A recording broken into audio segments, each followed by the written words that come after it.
বিশ্বব্যাপী শ্রমজীবী মানুষের আত্মত্যাগ, পরিশ্রম ও প্রেরণার স্মারক মহান মে দিবস উদযাপন উপলক্ষে খুলনার ডুমুরিয়ায় অনুষ্ঠিত হল বর্ণাঢ্য র্যালি ও আলোচনা সভা।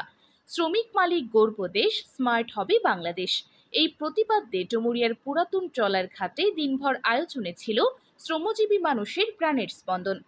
আয়োজনে সভাপতিত্ব করেন উপজেলা নির্মাণ শ্রমিক ইউনিয়নের সভাপতি মোহাম্মদ নজরুল ইসলাম গাজী এবং সঞ্চালনায় ছিলেন উপদেষ্টা মোহাম্মদ আলমগীর কবির।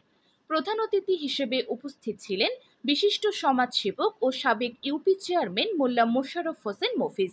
প্রধান আলোচক ছিলেন ইউনিয়নের প্রতিষ্ঠাতা সভাপতি ও প্রধান উপদেষ্টা মুফতি আব্দুল কাইয়ুম জমাদ্দার। বক্তব্যে উঠে আসে শ্রমিক জীবনের না বলা কষ্ট। বক্তারা বলেন, একটি ভবন দ্বারাই শ্রমিকের ঘামে, একটি জাতি দ্বারাই শ্রমিকের ত্যাগে। শ্রমিকরা নিজের জীবনকে তুচ্ছ করে সমাজ ও দেশের জন্য যেভাবে কাজ করে যাচ্ছেন তার যথাযথ সম্মান তারা আজও পাননি। তারা বলেন, শ্রমজীবী মানুষের ঘামেই এই দেশের কারখানা, রাস্তা, দালান, এমনকি স্বপ্নও নির্মিত হয়।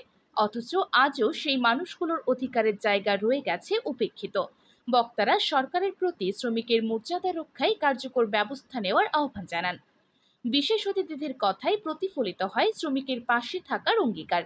উপদেষ্টা মোহাম্মদ মাহাবুর রহমান মল্লিক, শেখ রফিকুল ইসলাম, মোহাম্মদ বাবুর আলী শেখ, আবু তালিব শেখ সহ অন্যান্য অতিথিরা বলেন, শ্রমিকের ঘাম জমে যে ইট পাজা হয় তাতেই দাঁড়ায় উন্নয়ন।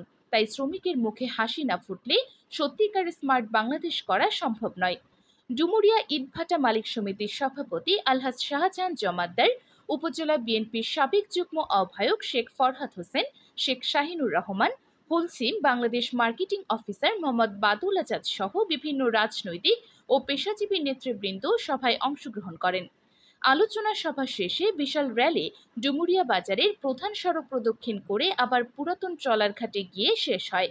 র্যালিতে শত শত শ্রমজীবী মানুষের পদচারণা প্রমাণ করে দিল, এই দেশ গড়ে ওঠে শ্রমিকের ঘামে, আর উন্নয়নের পথ চলায় তারাই আসল নায়ক।